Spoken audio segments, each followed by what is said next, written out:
L'enrichissement, quand même, c'est un moteur de la création d'entreprise et de l'entrepreneuriat. Vous disiez tout à l'heure, le premier moteur, c'est la liberté. Ok, c'est la liberté, mais le fait de gagner de l'argent a toujours été, dans le capitalisme, un moteur important. Est-ce qu'il est aujourd'hui moins important ou est-ce qu'il compte toujours? J'y crois pas du tout.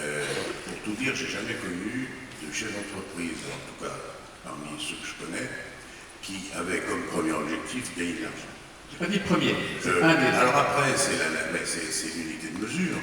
C'est demander à un auteur s'il a envie d'avoir le prix Goncourt. C'est demander à un sportif s'il a envie d'avoir le record du monde.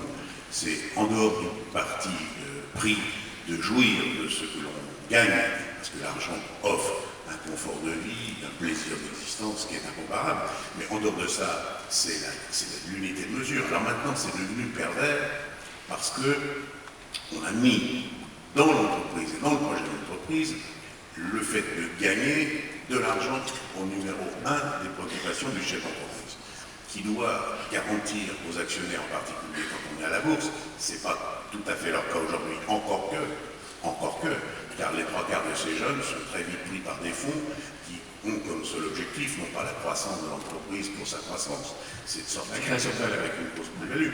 Donc, je ne suis pas contre, mais le fait est que créer comme objectif premier de faire de l'argent dans une entreprise, d'abord parce que ça déséquilibre son projet de vie à très long terme. C'est pas vous, je vais expliquer comment on fait pour qu'un bilan soit profitable plus tout de suite que dans 10 ans. Or, si on veut qu'il soit profitable tout de suite, on rogne un peu sur la recherche fondamentale, sur tout ce qui sont des dépenses qui ne rapportent pas à court terme, sur lesquelles il y a un peu de retour sur le capital investi. Par conséquent, on va privilégier l'opération immédiate. Ok, je vois, alors, vous avez quand même gagné beaucoup d'argent, et ça a été un de vos ressorts, un de vos moteurs. Alors, moi, je faisais un métier qui était différent dans la mesure où ma distribution de revenus venait de la vente de mes actions des sociétés que j'avais pressées. Donc, j'ai jamais reçu un franc de l'entreprise en tant que telle, ni sous forme de salaire, ni sous forme de dividende. Mais vous avez créé de la valeur et revendu cette valeur à un prix supérieur à ce que vous avez gagné.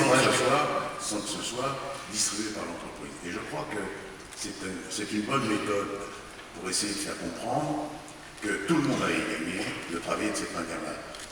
L'entrepreneur qui sait qu'à terme, son entreprise va prendre une valeur qui demandera peut-être un débouché, qui nécessiteront des investissements lourds, des présences à l'étranger, etc.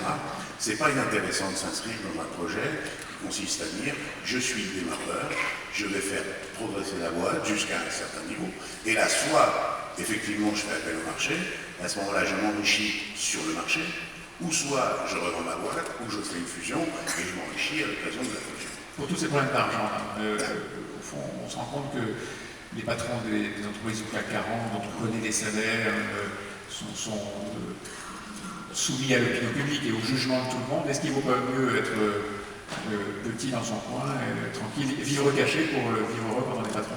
Il vaut mieux être pauvre et malade. Vous êtes riche et malade, mais... Moi, j'ai pas toujours été ni malade, ni riche. Mais là, aujourd'hui, vous l'êtes. Alors, la question, elle est à la disposition de chacun. Est-ce que le chef d'entreprise, pour prendre Proglio aujourd'hui, a raison, tort? Est-ce qu'on a raison de lui donner? Est-ce qu'on a tort de lui donner? Vous savez, c'est un échange entre une proposition et une acceptation. Et c'est en ça qu'il faut laisser les choses se faire. Un footballeur qui mérite 30 fois le salaire d'un ingénieur, 100 fois le salaire d'un chimiste ou d'un chercheur, c'est malsain, c'est scandaleux, c'est tout ce que vous voulez. Mais la vie est ainsi faite qu'au XVIIe siècle, un ébéniste était le plus riche du monde. Voilà. Aujourd'hui, un ébéniste, il est dans la cour d'un magasin rue du Faubourg du Temple. Il y a des métiers, il y a des activités qui, par moment, sont des séquences, sont des cycles qui sont plus rémunérateurs que d'autres. Si on est intéressé que par ça, eh bien, prenez la liste des salaires donnés et regardez, en partant du plus haut jusqu'au plus petit, à partir de quel métier vous pouvez peut-être tenter votre chance. Et puis, si vous pensez que c'est footballeur, essayez d'être footballeur, si c'est que le fric qui vous intéresse. Maintenant, tous les gens qui sont ultra rémunérés, dès lors que c'est la contrepartie d'un libre-échange, d'une acceptation des deux parties, il n'y a pas de débat. Alors après, disons comment on fait pour que ce ne soit pas... Je lisais, je crois que c'est dans non, je ne sais plus si c'est chez vous. Si, c'est dans les échos. Il a été marqué, il était indiqué que le scandale américain est né du fait que, en gros, en 85, pour faire simple, dans une entreprise importante, entre le moins bien payé et le mieux payé, il y avait 40 fois. Aujourd'hui, il y a 4000 fois. Alors, il faut monter tout le monde, si je comprends bien. Il faut monter tout le monde. On ne va pas faire descendre sur le tout en haut. Donc, il faut monter tout le monde. Et bien, faisons-le. Si on a les moyens de le faire, faisons-le. Moi, je me méfie d'un truc. Il y a les Chinois je ne sais pas si c'est chinois d'ailleurs, mais tu sais, quand on utilise un proverbe dont on ne connaît pas l'origine, on dit qu'il est chinois. Et une pensée, c'est Comme personne ne peut vérifier, on est compris.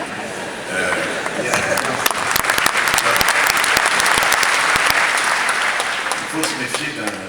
Il y a une pensée qui est très judéo-chrétienne et qui est socialiste et judéo-chrétienne. C'est pour ça qu'on est dans la merde dans la France d'ailleurs, puisque on est sous l'influence des deux. On est soit deux courants contraires. Voilà.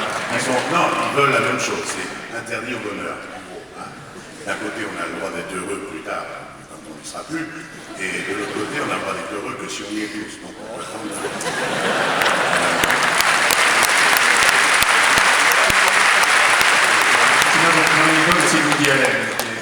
C'est quand même dommage de priver tout ce qui donne envie de vivre mieux pour espérer vivre jusqu'à 100 ans. Exactement. Et quand on dit maintenant que vous avez gagné un peu d'argent, vous êtes conscient qu'il n'y a que la santé qui compte. Et je réponds toujours, on n'est pas obligé d'être malade quand on a un peu d'argent. Mais ce qu'il faut se méfier, et je reviens sur mon proverbe chinois. Oui. On a tendance à dire que pour faire grossir les mecs, il faut faire maigrir les gros. Seulement les Chinois disent quand on fait maigrir les gros, on fait mourir les maigres.